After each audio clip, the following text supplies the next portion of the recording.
America, land of the free. It's at the core of who we are. Freedom. The freedom to live without fear, to drive through all 50 states, to sleep safely in our own beds, the freedom to jog where we please, to watch birds in the park, to wear a hoodie, the freedom to breathe. Before we celebrate the freedom most Americans have, we must fight for the freedom all Americans deserve. Because no matter your religion, gender, disability, age, race, all lives can't matter until Black Lives Matter.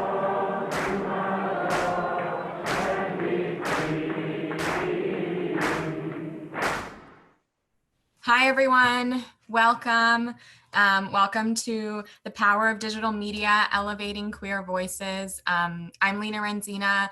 I run talent partnerships at the Ad Council. We are a national nonprofit. We've been around for 75 years, focusing on producing national social impact campaigns, like the work that you just saw. Smokey Bear is probably another recognizable icon that we've been working on for the last 75 years, but a lot of the incredible work we do around many different issues, pressing issues, and really just being able to respond quickly to anything that's happening and get information and resources out there. So today we're going to be talking about the state of pride, honestly, and the state of, elevating queer voices in digital media, which is super important, how pride is different this year, what we're focusing on, and a lot of the work that we do is in partnership and supported by incredible creators, incredible talent that we work with, like the amazing folks that we have on the panel today.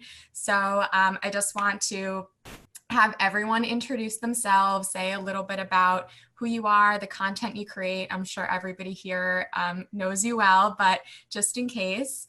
And my pronouns are she, her, hers. If you would like to say yours, that's awesome too. If you don't, doesn't matter. But I'll kick it off to Miles to introduce himself first. Hey, what's up? I'm Miles. I'm queer. I'm a dude with a transgender experience. I make LGBTQ+ content on YouTube and just trying to be funny like everyone else. Also, I hope I don't have coronavirus, but I'm getting tested right after this. So pray for me. Awesome. Elle, do you want to go next? Yeah. I'm Elle Mills. I'm bi. My pronouns are she, her. I make content about my life and just like make them into like little teen movies style in a sense. But yeah, that's what I do. Mac. Hello, my name is Mac. I also MacDoesIt. MacDoesIt. I am pretty gay. I do a bunch of random shit on the internet. Excuse my language. And yeah, I'm comedy videos, comedic commentary. I'm mostly known for my reactions to social events and social political things, I guess. Amazing. So I'll have a few questions for everybody. And then in the meantime, if you have questions out there, we're not using the chat function. So please tweet us your questions. The hashtag is #VCNowQueerVoices. It's long. So #VCNowQueerVoices. So let's kick this off. I mean, it's Pride. We're in coronavirus quarantine. We're in civil unrest. A lot of people are really angry and upset and frustrated because Black people are being killed and murdered, and a lot of other injustices in that community. And so it's a heated time. And it definitely feels different. So I want to hear about how everybody's feeling. Like, what does Pride mean to you usually, and how does it feel different this year?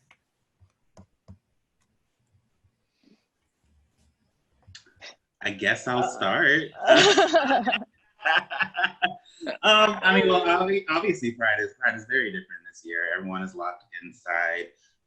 This year, I'm trying to focus Pride more on the idea of safe spaces and communities, and where Pride, I basically where like most of our generation of gays have really found our community, which is where the internet is.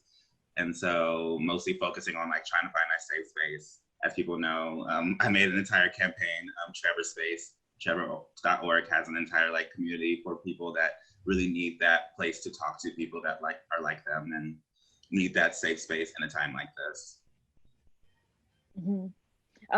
I was gonna say, yeah, for me, Pride also, like, it means community for me. That's what I think of when I think of Pride. And I think this year, obviously it's very different from other years, but I think we're all still coming together as a community, and we're like taking Pride to like focus on helping those facing issues within our own community, particularly Black LGBTQ plus individuals, and we're taking Pride to like fight and support with them. Yeah, same here. You know, I think, historically, Pride started as a celebration of queer liberation in the 60s. And so I think it means that much more this year that it's intersecting with, historical moments for the Black Lives Matter movement. And what I've been seeing is, so many LGBTQ plus voices putting Black bodies at the forefront of their activism, and educating themselves within that and, making it known within their communities of what's going on. So, our people can be protected. Yeah, absolutely. And what you said, Miles, Pride really started because of a riot against police brutality. And it was led by Black and brown, queer and trans folks. And so I think there's so much conversation online right now about allyship and what allyship means in the Black Lives Matter movement. A lot of people are saying to use the word accomplice, which I really like, versus ally. But I'm curious too, like within our community, within the LGBTQ plus community, what can we be doing better to support the Black Lives Matter movement?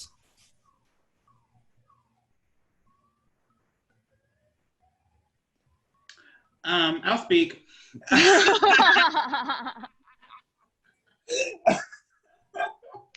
One thing, I always push and challenge the idea of visibility. Visibility is key. Sharing stories is definitely key. As we know, we're people that share our own stories. So the one thing that can definitely help as creators, as people that do have those platforms, is to always share the stories of Black people. Let their voices be heard as well throughout all of this, because it's the title of the entire movement. Try to share the stories. Try to not just share like the sad stories. A lot of people like to attract towards like the sad, very upsetting stories. Also share like their art, share their their voices in general. That's all I can say. Just share Black voices. Hashtag share Black voices. Yeah.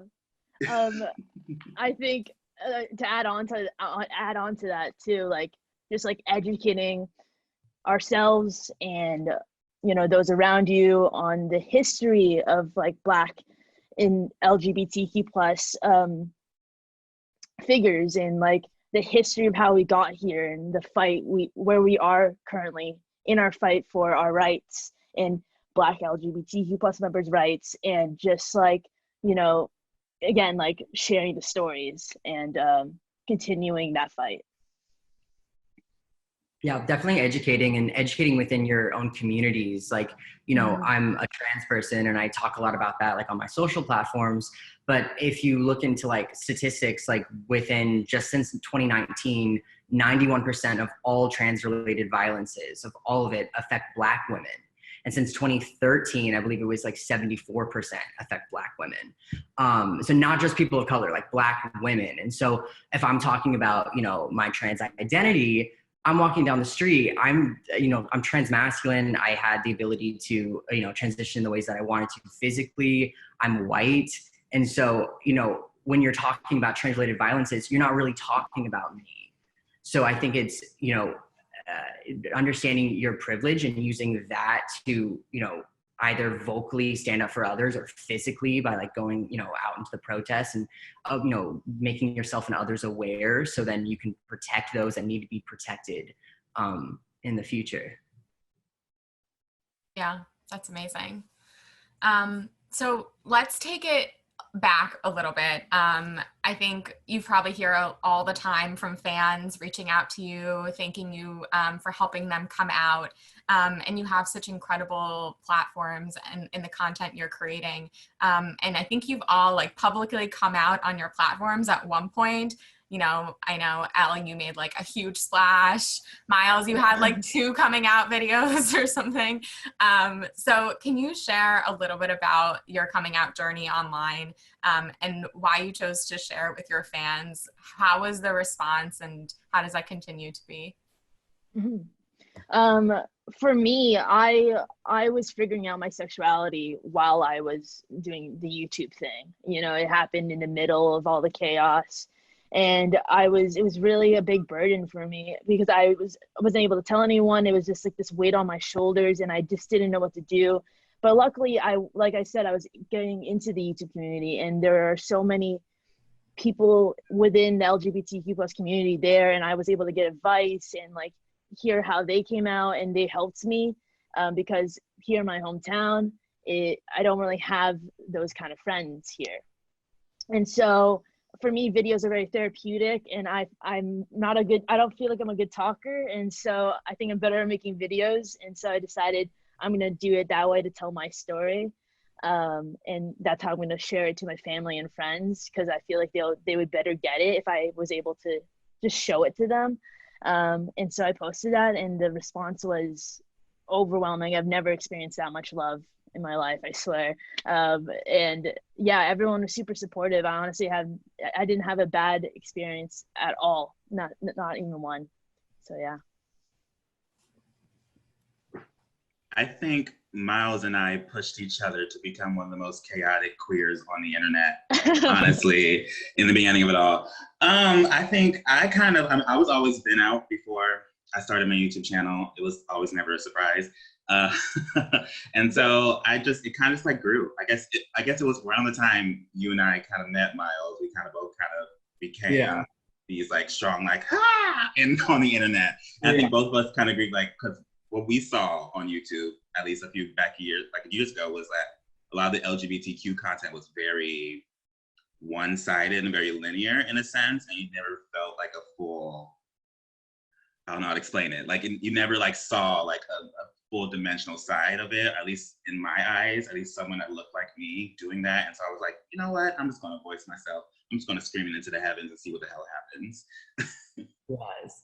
No, for sure. I don't think a lot of people know that. So Mac and I have known each other since like 2014. And so, so way back before I was able to like come out online and I was coming out to friends, like I would like make like queer ass videos in like my car, or I'd drive to like his dad's house and like sit on like a big like giraffe with like my girl and like do like queer Q&As and stuff. But you know, the whole like, oh, you helped me come out from watching your videos. It's such a two-way street for me, because in the midst of like making videos, like I needed that affirmation from people that I didn't know that felt the same way to get to the point of being okay with myself. And so my first official coming out video, where like I actually named it, was when I had to leave my folks' house. And it was just kind of like the first time I was able to really say it. And I was like, hey, I'm living with these YouTubers now because I can't be in my home because I'm gay. And, you know, it was a similar thing within the following year of then being able to be like freed of the, you know, biases of those around me in my home, and, you know, figure out gender and all that. And a big instrumental part of me figuring that out was that so many young trans kids just happened to follow my ass on the internet. And so going to meet and greets and stuff, and like meeting like, you know, kids much younger than me that reminded me of me, that were on a journey that I was going on and wasn't speaking about, was huge. And so that just like community like was really what it was for me. Yeah, that's amazing. So with COVID-19, Pride is virtual basically, and most of the events have been canceled. Mac, you're leading a virtual Pride next week. Can you talk a little bit about that event and how you're feeling about it being online? Anyone else doing anything for virtual Pride? Or it's June 20th, so have you done anything for virtual Pride that was really fun? Should I talk about my event first? Yeah. Me. Wow, my promotional tag. No. So I have a podcast with my friend Mike. He is a bisexual, very out and proud bisexual man, and I am a very out and proud gay man. We have a podcast where we just talk about life and stuff and kind of bitch and whine to each other. And we're doing a season finale big thing at the end of this coming week, Thursday, June 25th at 6 p.m. There's a link in my bio on Instagram. I believe if you guys want tickets, it's not free. I'm sorry. It was going to be like a live show in person, but then everything happened with Corona and all that stuff. So now we moved to digital. But yeah, it's $10 entry, $40 meet and greet. And yeah, come by if you want to have fun, chat and talk. It'll be a safe space for everyone. And we're just going to be very chaotic gays as we are. I'm gonna come to that. That's what I'm doing for virtual Pride. I'll pay $40. Virtual Pride, that's all Mac. Did anyone else do anything virtually for Pride or have anything coming up? No, not. I think Mac's thing is basically it. That's it. Oh, I got Mac's thing. We were all like, we can't top that, so we're just gonna let. Yeah. Miles, you wrote a book. Yeah, T. Called Out, How to Be Your Authentic Self, which you describe as the ultimate coming out survival guide. So tell us how this book came to be. What is it? What should we be looking forward to in it? How does it feel to have written a book? Oh yeah, it was so hard. I'm just, I can't like, it was so aggressive to not like say something to a camera, but like have to like sit there and like write things. There was a whole process, and a really like freeing one and a difficult one too at parts, just because it's filled with just a lot of personal stories of, you know, coming into my own and coming out to others, as well as like, you know, a bunch of tips and tricks that if I could go back in time, what I know now, like not just like, oh, be yourself, but like resources that I know now, resources that I know from around the country, people that I've worked with, like, you know, fast forward, I never would have thought in the future I would be where I am today, specifically with like transitioning and like everything. Like I really didn't think like this would be what would be up, but also working with like organizations like the Trevor Project, GLAAD, Glisten, you know, LGBTQ plus camps, you know, for advocates that are young, like so many things that I would go back in time and like tell myself, because there's so many resources for me that I just didn't know about. And I really felt so alone, and I found my outlets, but like there's so many other things. And so I just kind of put everything that I would want to go back in time and give my younger self into like a physical book. So that's it. It's coming out October 6th. It was supposed to come out in May and like have a whole thing, but we moved it because of Corona and everything going on. So yeah, that's the tea. Yes. It's like right after National Coming Out Day, which is October 11th. So that's perfect. Yeah, it's right. We got it. So I can't wait to read it. So I feel like you're all really connected with your audience. I feel like I see you interact on your channel and respond to people all the time. So I'm sure you got a lot of questions, not only about coming out, but also about, you know, mental health and other things like that. Elle, you specifically have been really open about burnout and experiencing that and took some time off.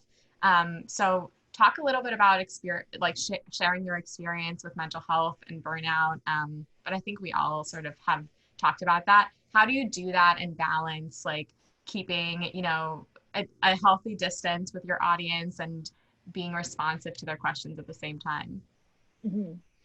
I mean, so just a quick, like, here's what you missed, Dunkley. Yeah, I mean, I 2017, 2018 was really hectic for me, and that was when I first started doing YouTube, and things got like things just escalated really fast, and I burnt out really badly, and I needed to take a break, and I was saying yes to so many things. And I think basically the biggest thing I learned was learning to say no, putting my mental health first, and like scheduling things so that I have time for myself to like really take care of my mental health. And to like when it comes to interacting with viewers and them sharing their personal stories, because I have a pretty healthy distance from social media. I don't really look anymore, just because it was affecting my mental health so badly. So when I have those experiences, it's always in person. It's always whether out on the street or usually at like things like VidCon. And I think because those events are kind of like dispersed throughout the year, I'm able to like I'm able to like take time for myself after it, but while still being able to be there, and there's this healthy balance there. So, but obviously that took time, and I've only really adjusted to that this year, and it's been really good for me. And I think all I can do is just share my experiences, my story. That's all that's all I can do. And I'm grateful and happy that people are able to take things that I've learned or take from my experience and apply it to themselves. So it's overall a great experience. Great. Miles or Mac, anything to add about like mental health, balancing that and avoiding burnout and creating content, and also just like talking to your audience and responding to them with all of their mental health related questions? I mean, when it comes to YouTube, at least, I guess we all experience it. It kind of like you don't really notice how much you can get caught up into it until you're in the middle of it, and suddenly you're like, why am I crying so much? And then you're like, okay, maybe I should take a step back. That happens a lot because the internet, I mean, digital media is a very fast paced. It's very like on to the next thing. You never want to stop because you feel like everyone's always on to the next thing. So you feel like you still have to be on to the next thing before everyone else. And so that can cause a lot of big burnout. I've been experiencing quite a bit of burnout for the past, like, I'm going to say for the past like 6 months. I'm in the same boat as Elle. I say yes to almost everything. I'm trying my best to try to say no when I'm uncomfortable or when I feel like I'm at my wit's end. But I always feel I'm trying to get past that guilty feeling of saying no. You know, I feel like it's like, oh, I shouldn't say no. These people are going to like depend on me. But that's like more of a mental battle. But if like people follow me on Twitter, they know I do take like step backs. I do take like weeks off sometimes. And this past like month, I've basically taken the entire month off to kind of just like focus on myself and focus on like what's going on and how I can personally help with that. But yeah, what was the other half of the question? Do your fans ever reach out to you and like say they're struggling, or how do you respond to some of those questions but balance like a healthy balance and healthy? I just tell people to try to breathe and always take a time to like, at least at the end of every single day, like I try to do, to try to reflect on what you've done, what you've accomplished, what you're trying to accomplish, and like just try to lay out an entire game plan for it all, because I know if you don't lay that out in your head, it gets very convoluted up there. And so that's what I've been trying to practice and what I've been trying to voice to people.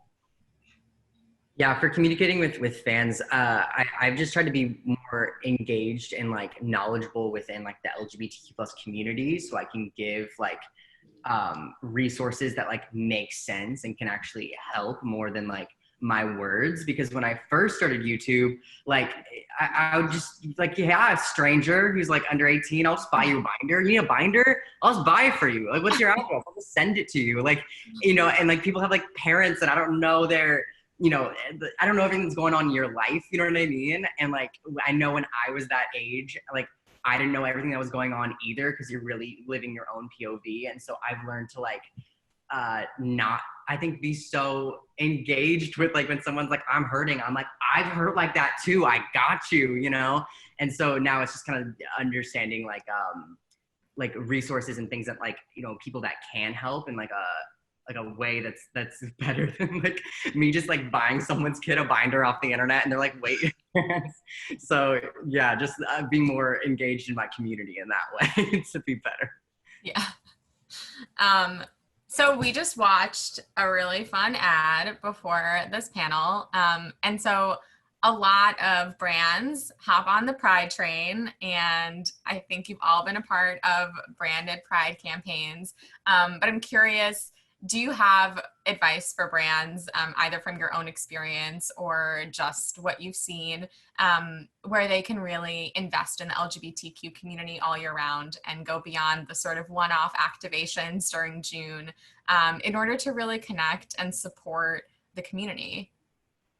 I think June and like Pride Month is an awesome time for like storytelling, and that is like cool for like, oh, we're hiring like this trans person, they're going to talk about their transition and like, you know, have you know, vocal things like that. But I think throughout the year, it's like you can hire LGBT people and they don't have to be there just to storytell about how they're LGBT, like, you know what I mean? And like, I think there's a time and place for that. And I think also not just hiring LGBT people to be the face of it and be on camera. One of my favorite productions that I was a part of literally hired LGBT people for everything. So the director was LGBT, the producer, like the casting, like the, you know, photographer person that was on set, like everyone was behind the camera, which just made it like that much more of like a real experience. And I feel like the product at the end of it was like so much better too, because it was so real, and like everyone's crying on set because we're filming these stories, and it wasn't, you know, like, okay, we're gonna get the gay story and then we're gonna get the bi story. It was like, it was real. So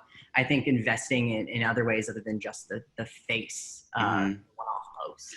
Yeah, it's very powerful when you feel like the entire community is making something for the community with the help of like a major brand. That's very strong. I agree with that. What I did with Passport Forever 21, literally everyone on the set was a queer person, and it felt very like empowering, even though everyone was wearing masks and sunglasses. It felt empowering that like we were all there like for a mission. They really felt very proud because it was a very like, Forever 21 just did their first ever Pride campaign, and it was a campaign they've been trying to push for a while because of a long history with the people that used to own them and all that stuff, was like saying no. And so this was a very big accomplishment for the employees. And so like throughout the entire shoot, they were just very like, they were so happy that it was happening. They were just like very, like no matter what was happening, like even like throughout this entire like pandemic, they were like, we're gonna try to make this happen because we really want this to happen. We've been really trying for years. And yeah, it felt like a very big accomplishment for them and for the community. Agreed. I mean, I don't know what else to add, but yeah, I think like both Miles and Max said, like a long term and just like having the whole crew be queer, like that, just like things like that, just like diversity and not just thinking within June, you know, and that's yeah, long term. Yeah, I like that. Commitments too, like brand commitments. Yeah. Like what are you doing internally at your company? Not only, you know, sort of using queer voices during June, but how are you elevating queer voices all year round? So one more question and then we'll go to audience questions on Twitter. By the way, the hashtag is She frozen for you guys too? Yeah. Okay, good. we all went. We can answer questions and I have to go. So did we freeze? Yes. Yeah, you froze for a second. You're back though. Love that. What did I say? Hashtag. You were saying the hashtag. Yeah. Now nobody will know the hashtag. No, the hashtag is #VC now queer voices. Tweet us your questions. But I think we were talking a lot about how far we really have come in queer representation in media, but also how far we have to go and how much more intersectional we have to be, and especially how much more representation we need from Black and folks of color who are queer. So I want to hear from everyone in terms of elevating queer voices further. What do you hope to see in the future, whether it's in our industry, digital media, or on television or brands, whatever you're thinking, like where can folks improve in elevating queer voices? I mean, everywhere so like everywhere. I think obviously we have gotten better. But I think there's definitely a need for better representation of the LGBTQ plus community within everyone, you know what I mean? Specifically trans and non-binary people, right? I think I just think of this year, I don't know if anyone's seen the half of it. Has anyone seen the half of it? Yes. So I was obsessed. I was like, this is it. This is exactly what we need. I saw myself in a teen rom-com, and I could never see myself in a teen rom-com, you know what I mean? Like having a crush on this girl, figuring out my sexuality, like the Asian culture part of it, like I was like, I feel like I'm being represented, you know what I mean? And I hope someday in the future everyone in our community can feel that. And so I think that's what I hope to see, just like more shit like that, you know. And I say, yeah, more shit for like every age group. And basically, like, if you guys saw Love Victor just came out, and I just watched that entire season. At the season finale, I cried because I was sitting there like, imagine that show that was marketed for someone my age, this 11-year-old boy watching that. It's an important show that's very needed. And so especially like representation for each age group, like, is very important. Yeah, I love that. I second what both of them said. That's so huge. And I just look back at like, you know, the small amount of queer creators there was on YouTube when I was like 11, 12, 13, and like, you know, on different like Tumblr and like forums, like watching people's like tea diaries where like they weren't making videos about transitioning. But they were like, you know, posting pictures and stuff and like having like text updates with like 8 likes, you know what I mean? And so how much we've come from that and how the younger generation like sees so much more representation than I think we did. And so hopefully it, you know, continues to snowball for others to, you know, be vocal and be, you know, out for those who can't. Yeah. So we have a question from Katrina, who says, as a queer person of color, it often feels like I have to split my time and energy between different parts of my identity. How do you navigate overlapping identities and help the communities that you're a part of? Ooh. I feel that struggle. You feel like sometimes you can't be one thing or the other at the same time, because sometimes there's ignorant people in one group and ignorant people in the other group. I say the only thing I do is I just keep on pushing it. That's all I can do in situations like that. I keep on pushing it until people just stop pushing. All I can say is it's mostly all it can go down to it. When you're faced with such adversity in that sense, all it is you can go down to is yourself and your mental, the way you push it. And so all I can say is just focus on yourself and focus on the message you're trying to push, and people will gravitate to it no matter what. Just don't focus on the people that aren't. I think definitely, yeah, like making things and saying things and doing just what's authentic to you and not thinking about anything other than like your message and like whatever way that is. Like for me in YouTube, it's always like, been like, oh, well, you know, this video is just like, is it this video too trans? It's just like, this is just trans related. So like, it's gonna, you know, alienate majority of my audience. Like, this is just like, no one's gonna care about this. Or, you know, when I came out with like my gender, and then everyone's like questioning my sexuality. And it's just like, there's like, it doesn't, all of that is just like fairy dust. It's just in the wind. Like, just do whatever it feels authentic to you, whether it's like, you want to tell this joke, you want to tell the story, like you want to do whatever it is. Follow your intuition in that respect, and not, you know, base your life off of other people. Because then that's what I get caught up in. It's like, well, if I would have done that from jump, if I would have done things because other people wanted me to, I wouldn't be who I am today. So it's do whatever it is that you feel is like right for you, even on the smallest level. You don't limit yourself. I agree. I push forward with both of those messages. Haley has a question for Elle, but I think everybody can weigh in on this. Do you have any advice on how to come out to friends from school? Okay.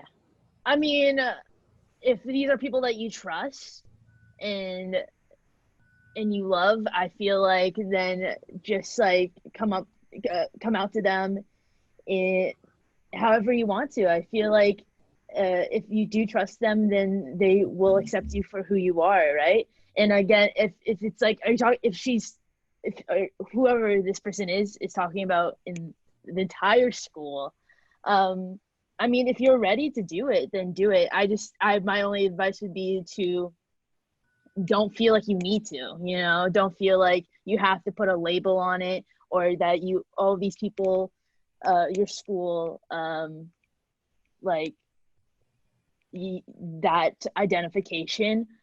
Just come out whenever you're ready, and it doesn't even have to be all at once. It can be so it's your story, your journey, and you can do it whatever makes you comfortable.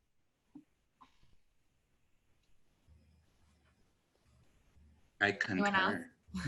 I concur. But yeah, you always come out whichever way you're comfortable. It's your story, like Elle Mills said. It is your journey. It is your coming out. I always push people that I came out on Facebook. So it's like if they ever want an example of just coming out whichever way is comfortable, that's probably the biggest one. But I always come out here comfortable. Yeah, that's make a YouTube video if you want to. Older relatives are. Cool. Eggs Toast, which is an awesome Twitter name, says, do you have any advice on how to educate transphobic parents on being non-binary? Also, how do I get better at correcting people who misgendered me? I'll answer that one. Yeah. Hi.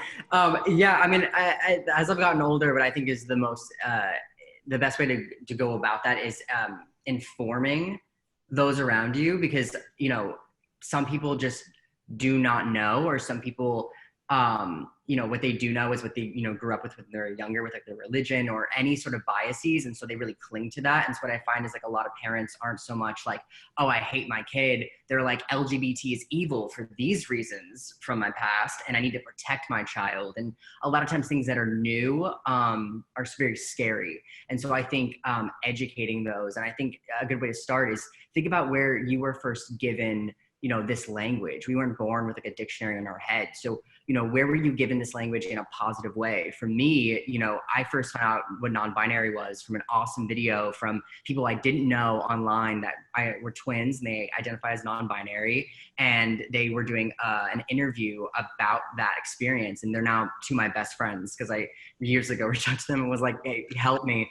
But their names are Marshall and Ezra, and they did a video years ago. And so I used that video that, you know, really explained what I was going through at the time very well to give to other people. And it's like, hey, you know, here's what's going on. Here's how I identify. If you need more information, this video is super awesome. Like, refer someone to a link or some sort of a resource, because what I've also found is, you know, when we come out, it's so much, there's so much, you know, and so you can't, you know, also be a teacher for people that should be teachers to you, or, you know, teacher to every single person in your life. So a lot of times it's a lot of emotional labor to explain yourself to so many different people. So having, you know, having a resource list and be like, hey, if you need more info on this, I can give this to you. Or, you know, even like what Mac was saying, like, you know, trevorproject.org, like they have the Trevor space. So allies and LGBTQ plus people can have Discord together in a safe environment. You know, there's resources out there that people have already set up that can help you educate those around you, so you can move forward and like just focus on your life, if that makes any sense. Yeah. And then they also asked, how can I correct those who misgendered me? I think it's just by having like a conversation on like, hey, if you mess up, like that's totally okay. If you can just correct yourself right after and move on, because I think what a lot of times we find is, you know, you're in a group of people and someone's like, you know, oh my God, I'm so sorry. Like, oh, you know, it makes a whole thing. It really kind of embarrasses the person. You know, something that I've practiced and found like through resources online was teaching the person to not say I'm sorry when they're corrected by a pronoun, but saying thank you, because hearing I'm sorry kind of evokes like it's okay, like it's not a big deal, but like it is. That's why we're talking about this. So just being like, oh, you know, my pronoun says, oh, thank you, and just moving on with the conversation.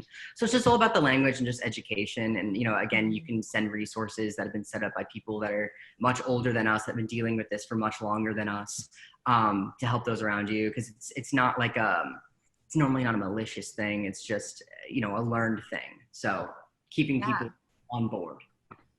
I love that. I love the thank you versus I'm sorry. I think that's applicable to like when we make mistakes in any format and someone corrects us and then we're like, oh, thanks. I didn't know and I just learned something. Yeah, it's just like a conversation, you know? It's yeah.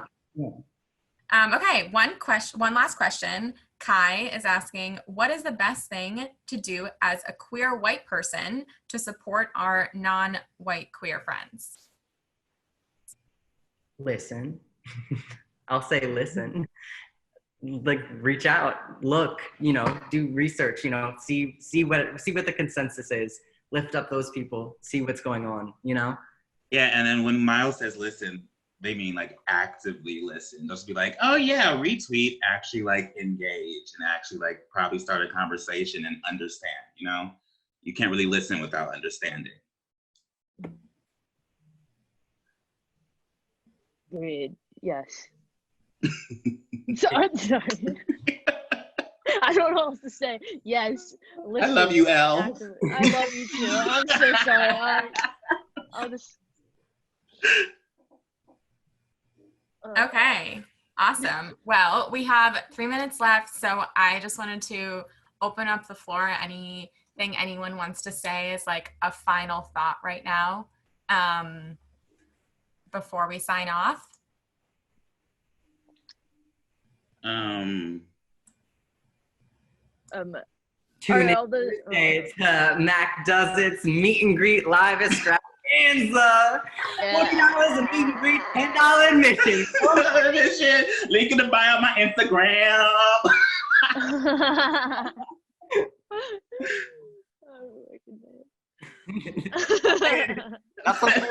That's the end. Yes, go spend Pride with Mac next week.